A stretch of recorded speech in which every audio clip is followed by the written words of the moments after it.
Good morning, welcome to Gutterworks Manufacturing Inc. We are installing our Stak'm. So this is designed to hold down your extension during wind, or maybe even for a lot of water if you have a low-lying section or corner of your house. We have piloted the holes into the side of the downspout. Guys, you want to start with a little bitty hole on here.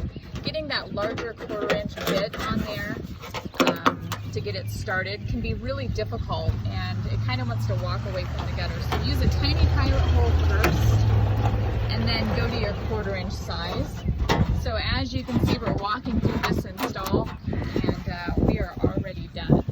And that just stakes down nice. That will hold that in place for wind, or if you have a lot of water coming through.